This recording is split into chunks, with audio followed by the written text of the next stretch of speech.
This is Heliox, where evidence meets empathy. Independent, moderated, timely, deep, gentle, clinical, global, and community conversations about things that matter. Breathe easy, we go deep and lightly surface the big ideas.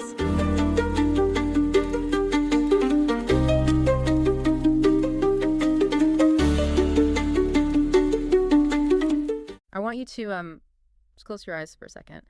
Imagine you are standing in a wide, flat agricultural field in modern-day Slovakia. And it's hot. The sun is just beating down on your neck. Exactly. It's the summer of 2022. You're part of an archaeological team and you're, on your hands and knees in a trench. You're carefully brushing away this yellowish, incredibly fine dirt. Right, it's called Loess soil. It's essentially this glacial dust that blew across Europe thousands of years ago. Yeah. It is literally as fine as flour. Yeah, like flour. And you're excavating this massive ditch that has been filled in and hidden beneath the earth for, 7 millennia. Which is the kind of meticulous, back-breaking work that archaeology usually demands, right? Like hours of scraping away millimeters of soil just to find a single shard of pottery. Or maybe a flint flake. But on this day, the brush hits something solid, bone. So you clear away the loess and you uncover a human skeleton. Right. Then you shift slightly, keep brushing, and right next to it there's another, and then another. The dirt just keeps giving way to more bone. It's an excavator's worst nightmare and best dream at the same time. Seriously, because soon you are looking down at this tangled, chaotic mass of human bodies. At least 77 of them just piled on top of each other in the bottom of this prehistoric trench. Yeah.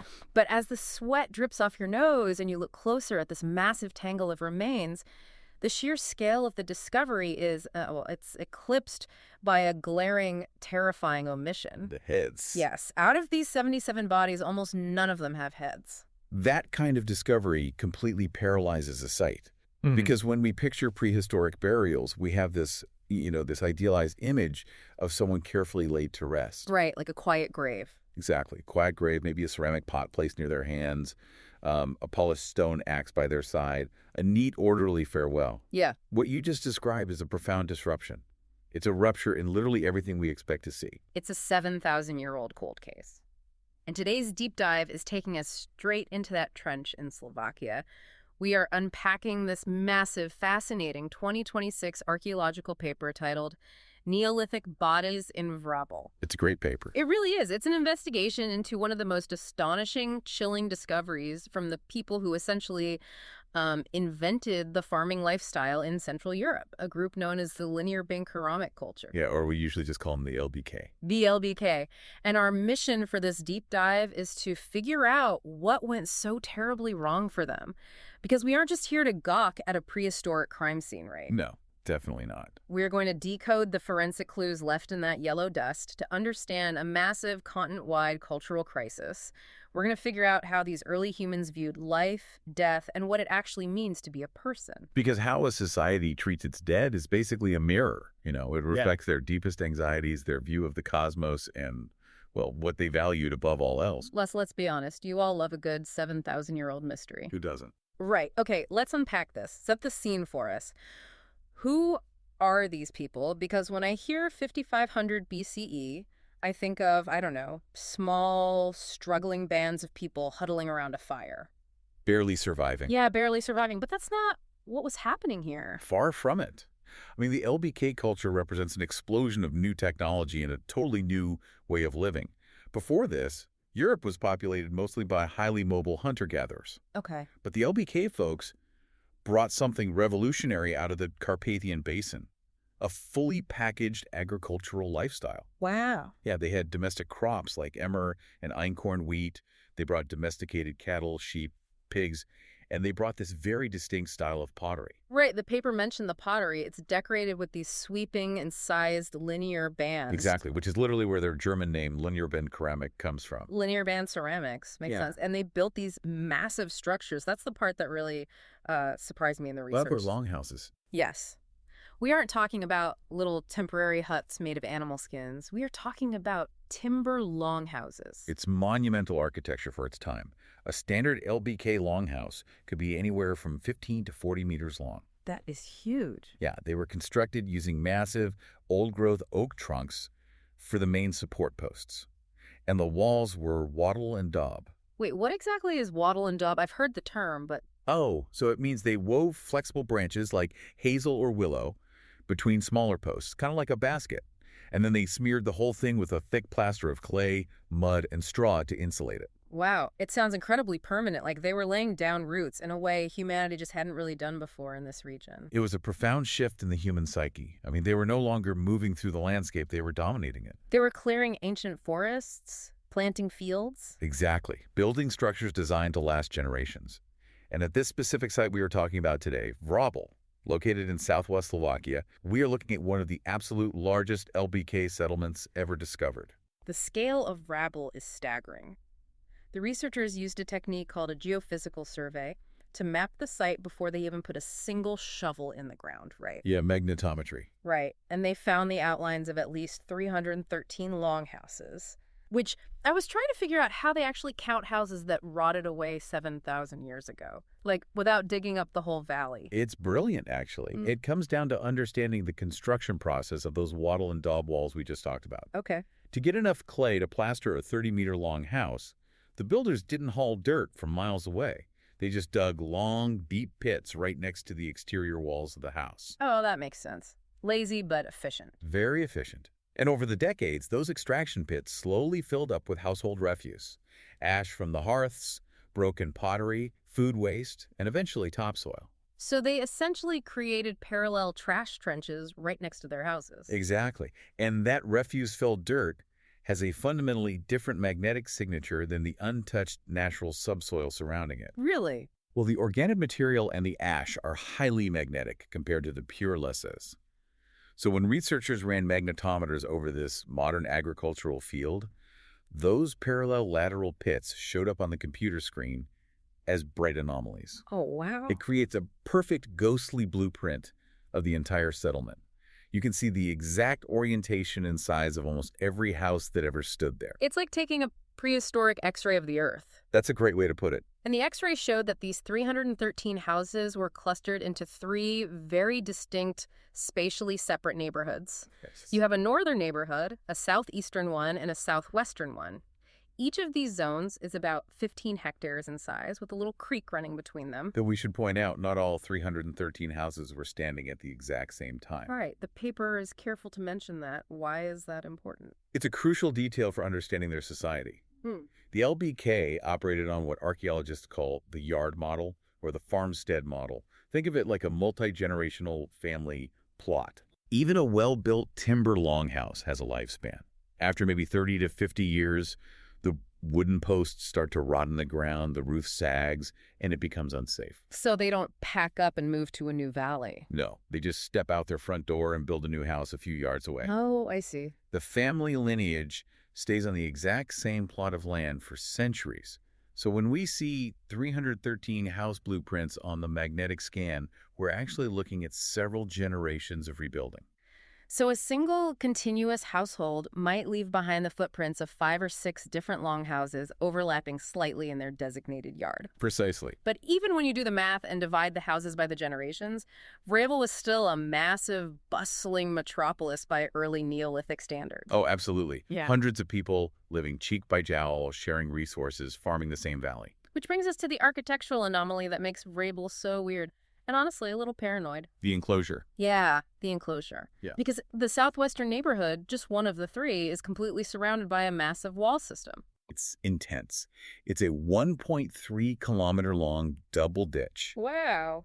You have an outer trench that is up to 4 meters wide and 2 meters deep. Right next to it is a slightly smaller inner trench. And inside of that, there was a massive wooden palisade fence. Okay, try to conceptualize the sheer physical toll of creating that. Right, no steel excavator. Exactly. They didn't even have bronze shovels. The earth was moved using picks made from the antlers of red deer and shovels fashioned from the shoulder blades of cattle. Digging a trench that is almost a mile long, a dozen feet across, and over 6 feet deep represents an astronomical expenditure of calories and human labor. But wait, hold on. This is the part that makes absolutely no sense to me. What's that? If I am expending that much backbreaking labor to build a fortress, I am going to put it around my entire town to protect my people. But they only walled off a third of the settlement. It is strange. If I live in the northern neighborhood, I'm looking across the creek at the guys in the southwestern neighborhood digging a moat around their houses, and I'm thinking, guys, what do you know that we don't? All right, what are they hiding from? Were they trying to keep some foreign raiding party out, or were they trying to protect themselves from their own neighbors? Well, the archaeology provides a brilliantly subtle clue to answer that exact question. When the researchers mapped the ditch, they found at least 6 entrances. Places where the ditch was intentionally left undug. Exactly, to create a land bridge, allowing people to pass through the palisade. So a gate, basically. Yes, but look at the orientation of those gates. They face outward, into the empty, broader landscape. They face away from the other 2 neighborhoods of Vrabel. Oh, wow. I see where you're going with this. If the inhabitants of the southwestern neighborhood were terrified of an unknown foreign enemy coming from the distant hills, military logic dictates you want your gates facing your allies. Right. You want your entrances opening toward the other 2 neighborhoods so you can easily share resources or communicate or retreat. But instead, they turn their backs on the rest of the town. The solid, unbroken, most defensive sections of their massive wall face directly toward the other 2 neighborhoods. That is wild. It strongly implies that the people they feared, or at least the people they felt an urgent need to separate themselves from, were the people living just a stone's throw away. This wasn't necessarily a defense against an invading army. This screams of intra-community strife. We are looking at a society experiencing severe, paranoid internal friction. A prehistoric gated community, born out of neighborhood tension. That is fascinating. It really is. And it turns out this massive 1.3-kilometer ditch wasn't just a physical barrier. As the archaeologists started actually digging into the dirt, filling the ditch, they realized it was a stage. A stage for some incredibly elaborate, bizarre rituals involving the dead. Yeah, the ditch served as a boundary, both physically and spiritually. And the way they interacted with that boundary changed depending on where you were standing. Let's trace the perimeter based on what they uncovered. Okay, let's start over at entrance 1. It's the largest entrance on the southeast side of the enclosure. Now, if you just excavated this one spot, you might walk away thinking the LBK people were totally normal. Right, because the burials at entrance 1 align with what we consider standard funerary practices. Individuals are placed in shallow pits. They are typically positioned on their side in a crouched, fetal position. Almost as if they're sleeping. Yeah, there is one individual here who really stands out in the paper. An adult male buried squarely in the center of the entranceway. Oh, the VIP burial. The VIP. He was buried with 6 distinct ceramic containers. He had a long, beautifully crafted flint blade. He had a flat stone adze for woodworking. They even found the remains of half a sheep placed in the grave with him. That is a lot of wealth to bury in the ground. It demonstrates a significant investment of resources by the mourning community. And he isn't alone. Nearby, there is a pregnant woman carefully placed in that same sleeping posture. There is a child buried with a ceramic vessel and a perforated spondylus disc. The spondylus shell is an incredibly important detail. I actually looked that up because it sounded so out of place. That's a marine shell, right? Yes, it's a spiny oyster shell. And you do not find spondylus in the rivers of landlocked Slovakia. No kidding. Those shells were harvested in the Aegean or the Mediterranean Sea and traded across thousands of miles of complex Neolithic exchange networks. Wow. Owning a spondylus ornament was a major status symbol. It carried immense prestige. So at entrance 1, we see care, we see reverence. The community is taking the time to honor these specific individuals, equipping them with food, tools, and luxury goods for the afterlife. The paper even suggests some of these graves had wooden structures built over them that eventually collapsed. It's all very respectful. But then you start walking westward along the southern perimeter of the wall, and the vibe completely deteriorates. Yeah. The respectful sleeping burials vanish, and the headless skeletons begin. The researchers started finding these strange pairs of headless bodies scattered along the ditch. Let's look at entrance 4, the western terminal.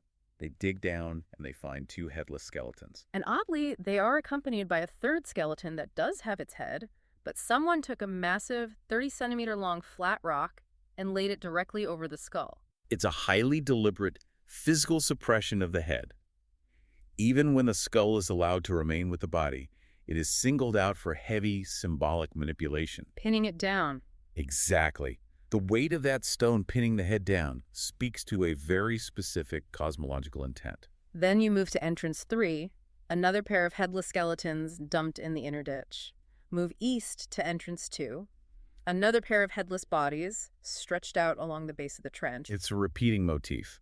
Pairs of humans, stripped of their heads, placed precisely at the boundaries and entrances of the settlement. And we should note the conditions here, Ray, because the preservation isn't perfect everywhere. Right, the inner ditch is generally shallower, and because it was likely dug earlier, the bone preservation there is quite poor. But even with the degraded bones, preliminary in situ evaluations confirm the skulls are missing from those remains as well. Yes, it's the outer ditch, however, specifically the later, deeper construction phases where the preservation is phenomenal. And that phenomenal preservation is what allowed the team to blow this mystery wide open, because those pairs of bodies were just the breadcrumbs. Oh, definitely. In 2022, the archaeologists opened up an area just east of entrance 2. They called it Trench 23. This is the core of the mass deposition. When they first opened Trench 23, they documented about 37 skeletons. That alone would be a major career-defining find for an archaeologist. Right. But they kept expanding the trench over the next 2 years, in 2023 and 2024. And the bones just kept coming. It's astounding. At the time this paper was published, over a stretch of just 25 meters of the ditch, they had uncovered 77 headless human skeletons, plus exactly 1 complete skeleton. I really want you to try to visualize this scene, because this is not a neat row of dug graves. No, it's total chaos. The bodies are in utterly haphazard positions. Some are lying prone, face down in the dirt. Some are supine, staring up. Some bodies are twisted violently at the waist. Yeah, limbs are splayed out awkwardly or tucked tightly and unnaturally underneath their torsos. They are literally piled on top of each other. And surrounding these mostly intact bodies are hundreds of scattered, random bones. Just loose arm bones, a stray rib, a thigh bone mixed in with the soil. The density of the remains is just difficult to comprehend. The paper maps it out beautifully. Yeah, 44 of those headless skeletons were packed into the first 9.5 meters of the ditch. Then there's a slight gap, then another tight cluster of 8 bodies, then another cluster of 12. It creates a continuous, undulating carpet of human remains paving the bottom of the trench. It really does. So when I first read about this chaotic pile of bodies, my immediate question was about the timeline. The timeline is everything here. Right. If you have 77 bodies tossed into a ditch, did these people die over the winter, rot in a field or a temporary grave somewhere, and then months later someone just gathered up the decomposing bodies with a rake and tossed them into the ditch to get rid of them? Or were they dumped in fresh, right after they died? Exactly. Right. How do you even prove that 7,000 years later? This is where the true detective work begins, and it relies on a scientific discipline called taphonomy. Taphonomy. Yes, taphonomy is the study of what happens to a biological organism after it dies. It covers how the soft tissue decays, how scavengers interact with it, how it gets buried, and how the bones move as the ligaments break down. It's the ultimate forensic tool for reading the past. It is. Okay, let's apply some taphonomy to Trench 23. The researchers noted that the cervical vertebrae, the bones of the neck on these headless bodies, were perfectly aligned in anatomical position. Okay, wait, what does that mean in practical terms? It tells us an immense amount about the decomposition process. In forensic anthropology, there is a very well-documented sequence to how human joints disarticulate. Like fall apart. Right. Connective tissues, muscles, and ligaments don't all rot at the same speed. The neck region, the cervical spine, is what we call a highly labile articulation. Labile meaning unstable. Exactly. Huh. Because it relies heavily on soft tissue for support rather than deep interlocking bone sockets, it is incredibly prone to falling apart very early in the decomposition timeline. So once the muscles and the ligaments of the neck rot away, there is nothing holding those little vertebrae together. Right. If you try to move a rotting body, the neck bones are just going to scatter everywhere. But they didn't. No. And the evidence doesn't stop at the neck. The researchers also examined the extremities. The human hand and the human foot are incredibly complex structures. Yeah, tons of little bones. Each hand is made up of 27 individual small bones. They are held together almost entirely by a web of ligaments. When a body is left exposed to the elements, or if it's dragged or moved after decomposition is set in, those tiny bones of the hands and feet are always the very first things to detach. They just fall off and get lost in the dirt. Precisely. But the paper states that in Trench 23, the hands and feet of these headless bodies were perfectly intact and articulated. Every little finger bone was exactly where it should be. Oh, wow. Which leads us to a definitive conclusion. Those bodies were relatively fresh when they were placed into that ditch. Yes. They had not been rotting in a field for weeks or months. The ligaments holding their spines, their hands, and their feet together were still strong, elastic, and entirely intact when they were thrown into the trench. That is a massive realization. They went into the earth fresh. And that realization leads to an even darker piece of evidence. The researchers found some of the bodies positioned in a very specific way against the wall of the ditch, right? Yes. Some of the bodies were found with their upper vertebrae, the severed topmost stump of their neck, pressed flush against the sloping dirt wall of the trench. And, I mean, you cannot press a neck stump flush against a wall if there is a head in the way. It is a physical impossibility. This is the crucial piece of taphonomic evidence that proves the sequence of events. They went into the ditch already missing their heads. Wow. The skulls were not removed years later by grave robbers. They weren't carried off by wolves or scavengers. The people were decapitated, and then their fresh, headless bodies were deposited into the trench. And the decapitation itself, it wasn't some sloppy, frenzied hacking. The forensic clues on the neck bones tell a really specific story. They do. The researchers made preliminary microscopic observations of the cut marks on the cervical vertebrae. Because if this were a chaotic battlefield execution using blunt weapons, you would see crushing damage, right? Exactly. You would see splintered bone, massive fractures radiating through the vertebrae from the impact of a heavy stone club or a blunt axe. But they didn't find that. No, they found clean, narrow, directional slicing marks. This indicates that someone used a sharp implement. In the Neolithic context, this would likely be a finely napped, razor-sharp flint or obsidian blade. They used it to deliberately, almost surgically, sever the connective tissues and decapitate the individual. Oh, and they took the whole head. That detail really stuck with me. The archaeologists sifted through all that dirt, and they found almost no jawbones, no mandibles, and virtually no stray skull fragments mixed in with the bodies. Which is telling. Right. If you are just chopping someone's head off in the adrenaline rush of a battle, you might miss the joint. You might hack into the jawbone and leave it behind, or smash the skull in the process. But here, the heads were intentionally, cleanly taken away intact. Faces, lower jaws, everything. It points to a highly specific objective. Yes, the goal of the actors in this event wasn't simply to inflict death.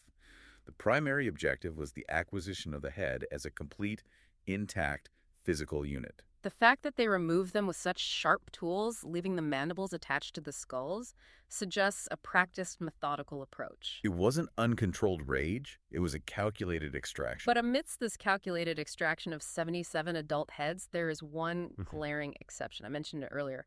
There is exactly one complete skeleton in the entire mass deposition of Trench 23. The child. Yes, and it belongs to a young child. Out of all these adults who were systematically decapitated, why in the world did they spare the child's head? It is arguably the most haunting anomaly in the entire excavation.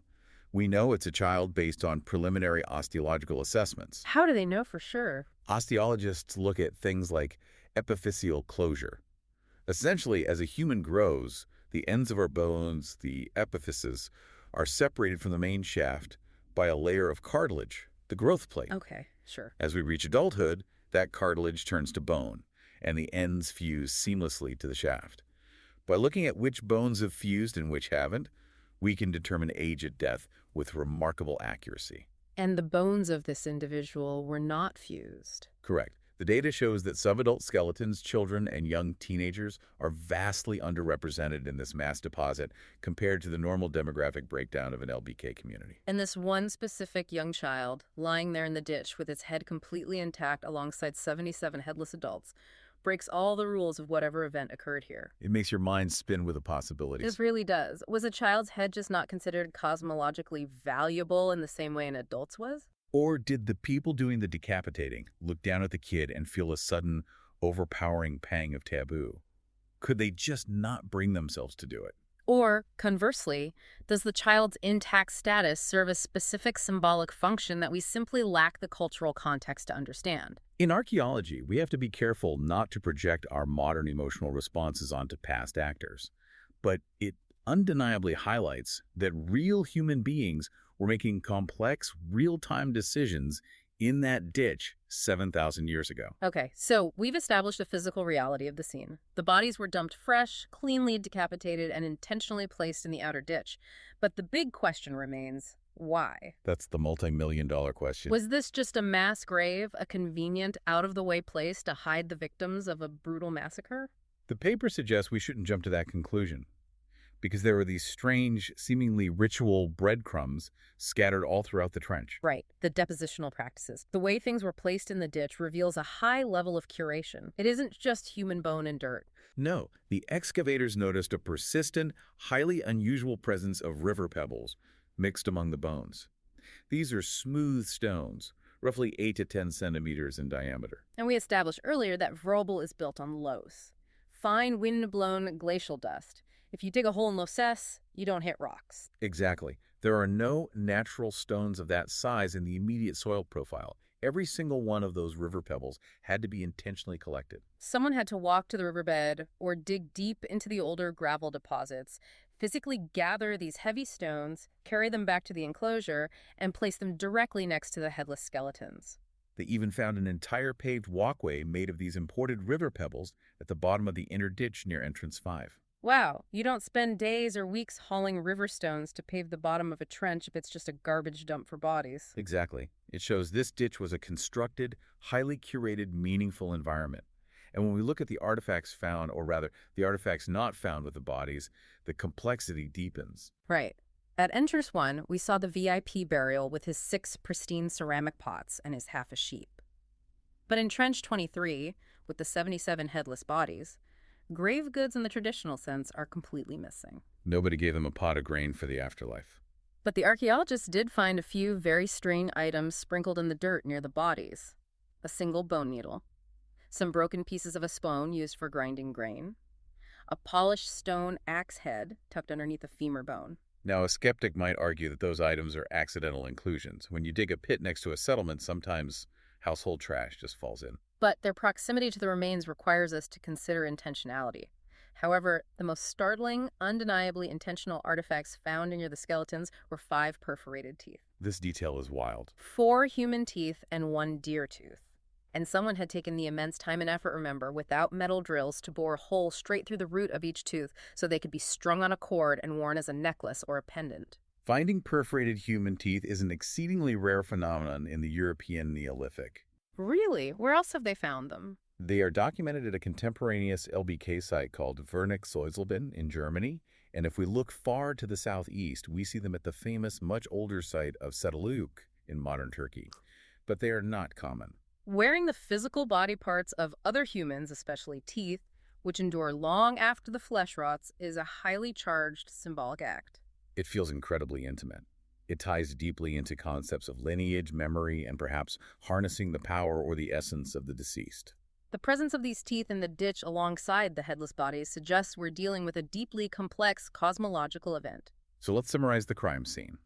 We have 77 fresh bodies, cleanly, surgically decapitated, their heads carried off to parts unknown. The bodies are dumped in a massive perimeter ditch that was paved with imported river stones, sprinkled with drilled human teeth and a hidden stone axe. Was this a violent massacre, a bizarre funerary rite, or something else entirely?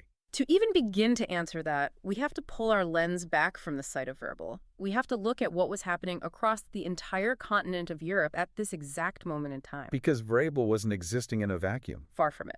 The mass deposition at Vrabel is carbon dated to somewhere between 5300 and 4950 BCE. This places the event squarely in a period that archaeologists refer to as the late LBK crisis.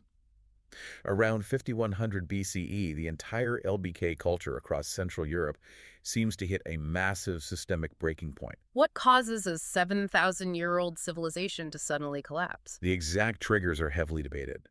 It could have been rapid population growth exceeding the carrying capacity of the land. Because they were farming the same soils for generations? Right. Exactly. Perhaps the crop yields plummeted due to soil depletion.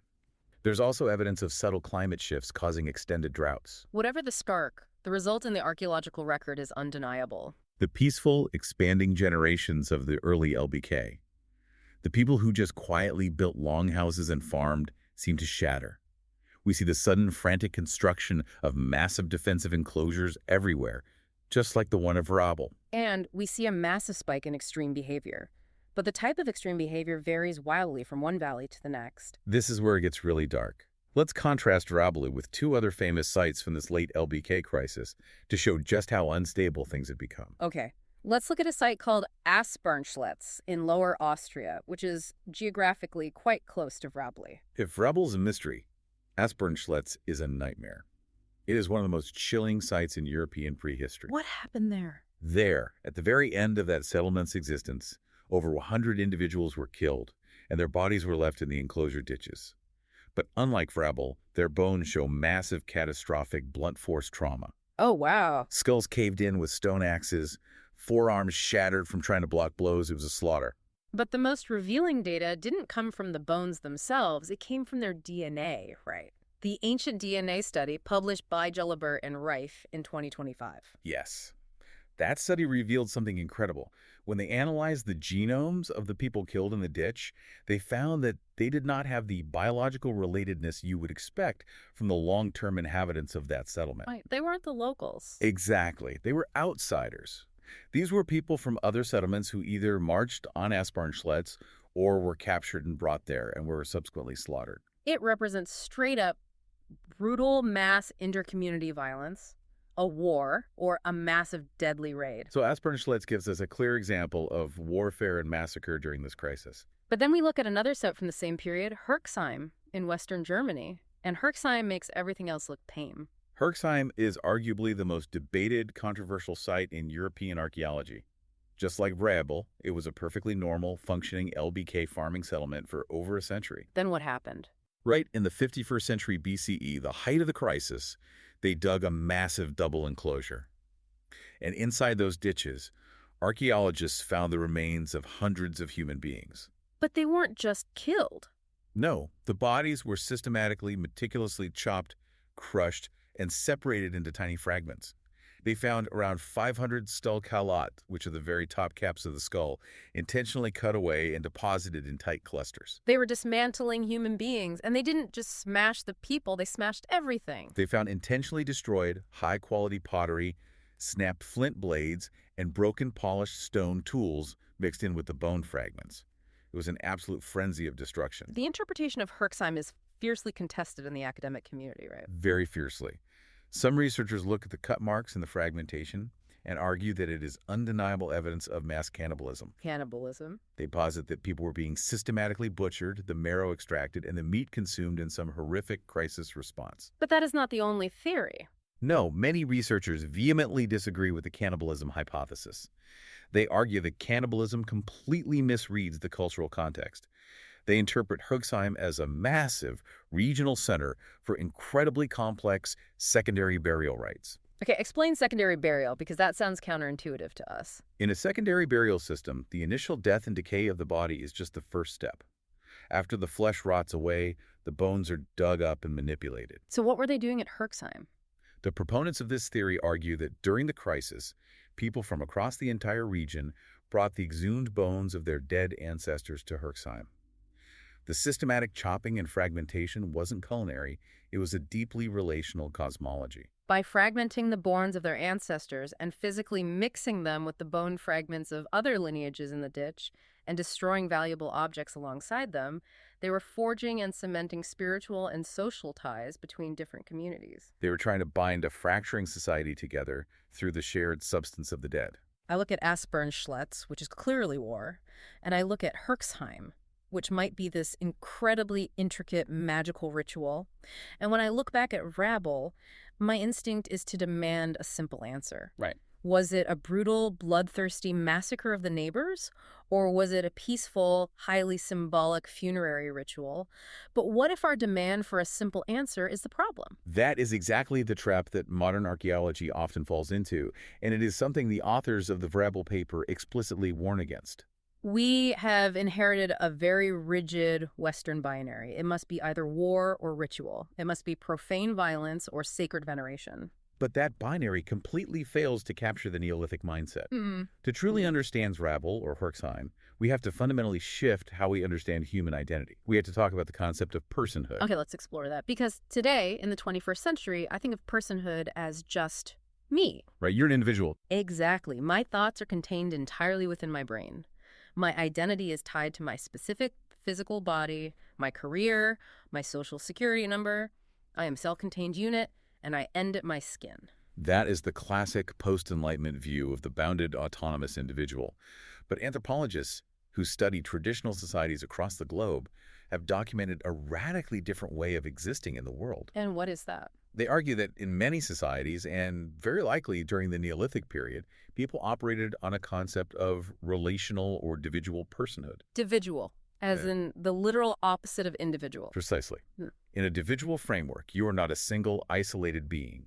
You are a composite. A composite of what? You are made up of your relationships. You are the physical manifestation of your ancestors, your lineage, your living community, and even your relationship with the natural world. The animals you herd, the crops you grow. Your personhood is distributed among the people and things you interact with. So under that worldview, my grandfather isn't just a memory in my head. A literal part of his essence resides within my physical body. Yes. And if I craft a beautiful flint blade and give it to you, a piece of my personhood is now physically attached to you. Yes, ethnographers have seen this in action. For example, among certain Melanesian cultures, a person is viewed as a microcosm of all the people who have contributed to their existence through the sharing of food, blood, and labor.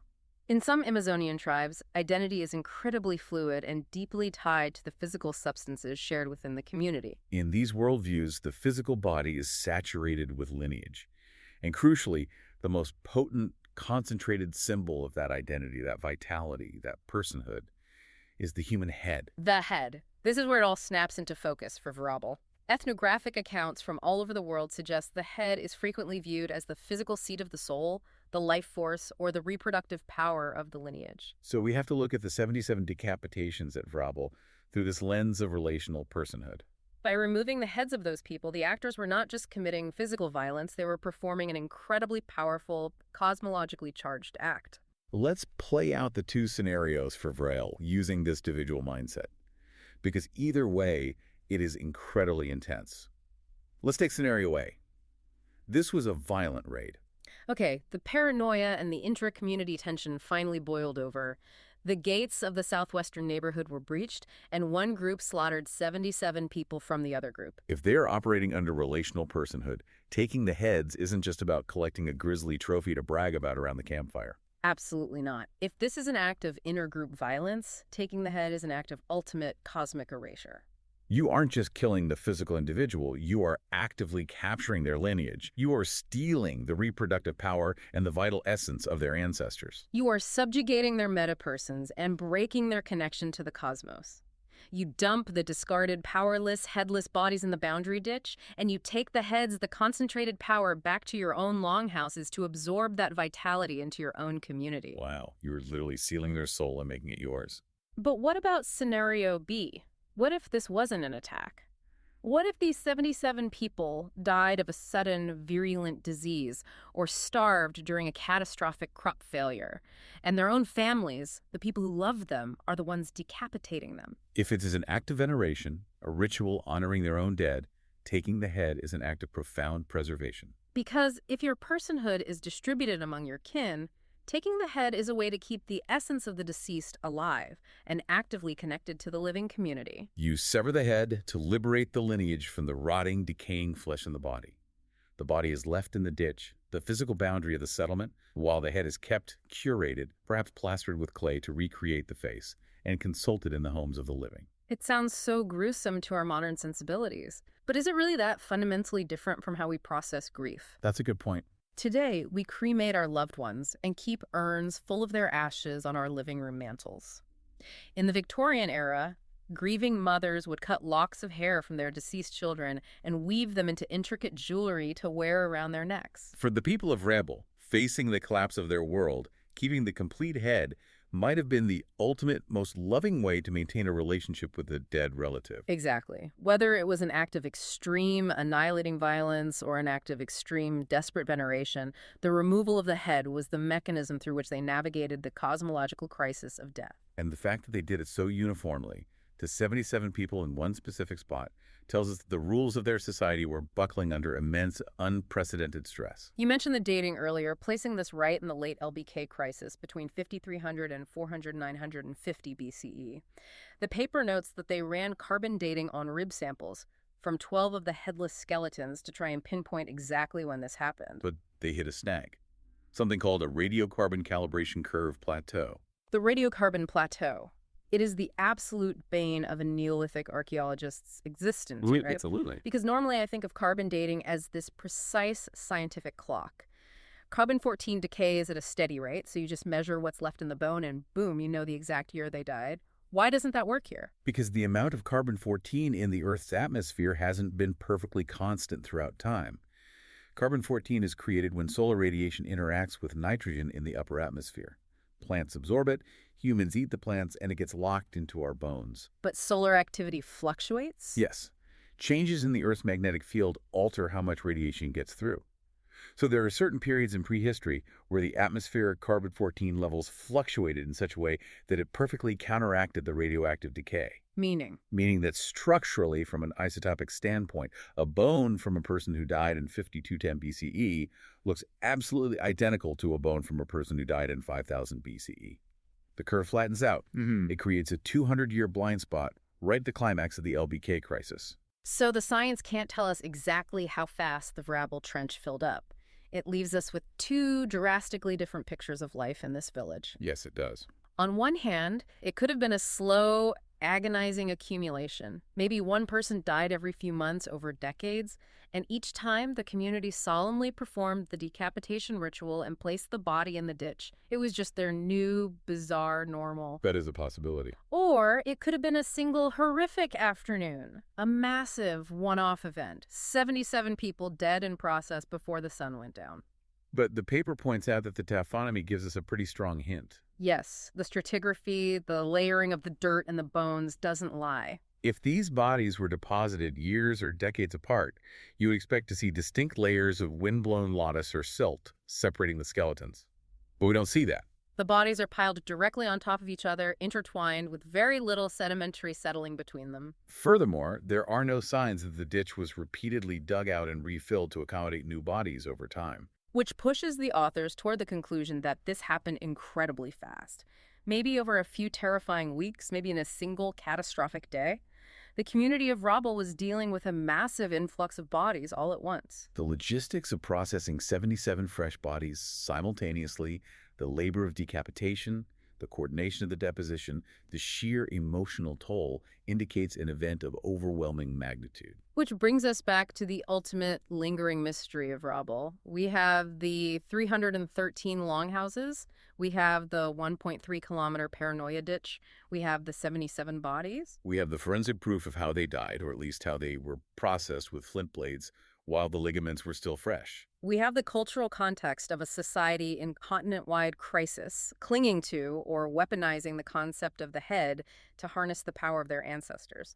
But the most glaring question, the one that makes this specific site so haunting, remains totally unanswered. Where are the heads? Where are the heads? They are archaeologically invisible to us right now. They simply aren't in the ditch. The researchers speculate on several possibilities. They could be displayed or buried inside the unexcavated longhouses of Vrabel. Remember, we know from the magnetic survey that there are over 300 houses, and archaeologists have only physically excavated a tiny fraction of them. The skulls of those 77 individuals could be sitting in the lateral pits of a longhouse right now, just inches beneath the modern plow zone, waiting to be found. Or, if this was an act of violence, they could have been taken away completely.